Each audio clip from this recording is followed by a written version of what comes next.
Oh, we're filming. Okay. So, anyways, yeah. Um, so like I talk a lot about like accepting death and things like that, and so the other day I was getting off the bus, and my buddy Jim, the bus driver, was like, he called me. He's like, "Hey, there's a car." But I didn't understand what he was saying because I was like, you know, too far away. And out of nowhere, this like SUV comes like just going into the driveway, and he couldn't see me because of the bus,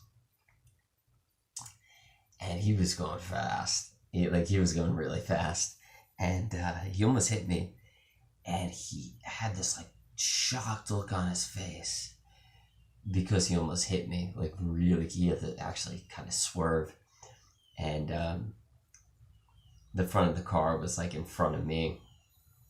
I've been hit by a van once, and uh, so this would have been my second time being hit by a car. And he looked at me and he was like so worried,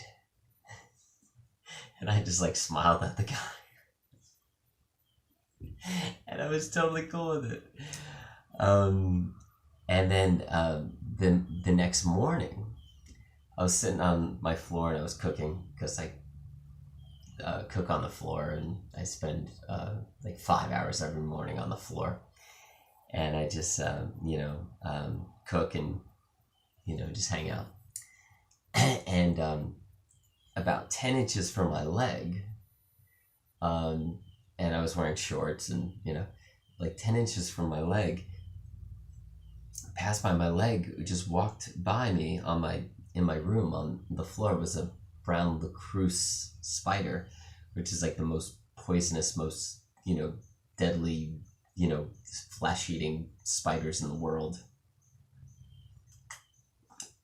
My brother-in-law actually, he got bit by one when he was fencing, and he was like hours away from a hospital, and they were gonna have to amputate his entire arm from here because the poison spread up his arm, and the skin was poisonous and rotting away, and they were gonna amputate his arm all the way up to here, and so that was the kind of spider that passed by me, and I just looked at it and I was like, wow, that's cool, and it went into this Game of Thrones Entertainment Weekly magazine my mother gave me. So I guess the spider likes Game of Thrones. And he's still living in my room. This morning I woke up and I found him in my Nike box. He's just hanging out, and then he crawled underneath a picture of me and my sister. So he's still, I guess he's still underneath the photo of me and my sister. And it's cool. I mean, once you get to the point where you accept death and you're not afraid to die anymore, because you don't need more and more experiences in life. You just, you tackled it, you did it, I mean, what else do I need? I mean, if you're really happy in life, you don't need to keep adding more things onto yourself. You don't have to keep doing more things or improving or achieving. If you could find happiness just sitting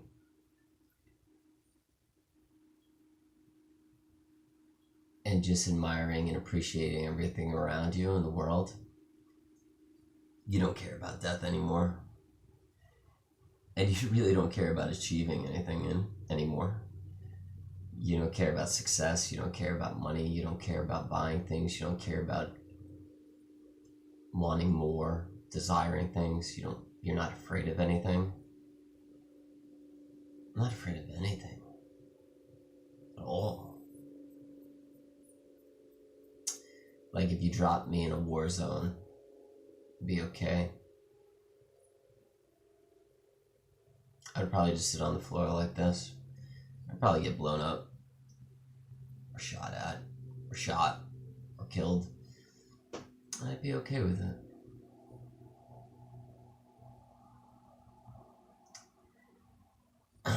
Because I don't really need anything.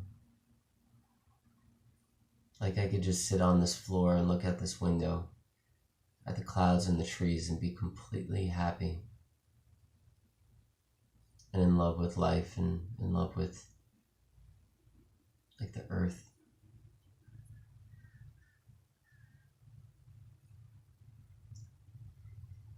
The only way to really get there, to feel that way, is to dissolve the self and to dissolve the ego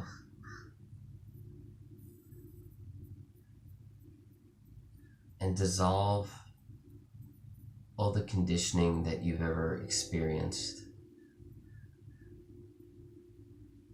and all the things, the trauma, the abuse, the loneliness, the hard times that you've experienced, and completely dissolve those things.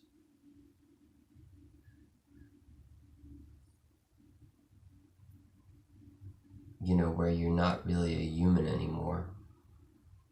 You're just in the present moment. Of course, you're still a human, you have a human form. But you don't really need that form anymore to be happy. You don't really need any form to be happy. You don't need other people to be happy. People are great to connect with. I love spending time with people, but I don't really need them to be happy. I love spending time with them. But, you know, everything is okay. Because I can find happiness on my own, just sitting here and looking at a tree and a cloud.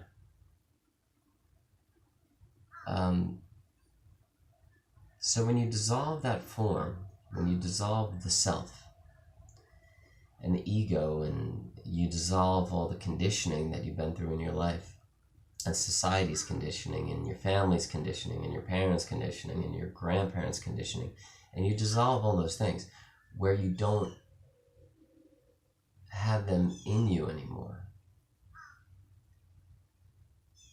You enter the present moment state, the Zen state, and you enter the nothingness state, where you are nothing, where I am nothing, and there's nothing I need to be. I am nothing, and there's nothing I need to be. And you're nothing. And that is when you could truly be the present moment, and you can truly be connected to life's energy and everything around you, and appreciate life. And that's when you don't need anything anymore. That's when you don't desire anything anymore. That's when you don't fear anything anymore. That's when you're not afraid of anything. That's when you're not afraid of losing things. You're not afraid of losing people. You're not afraid of you don't hold on to things anymore. And you're not afraid of dying. If you die, you're fine with it. Everything is fine. Everything is always okay. And if things arise in life, if challenges arise in life, deal with those challenges. Everything becomes so simple.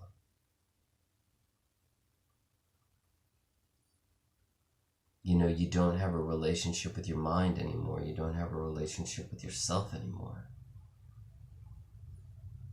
You know?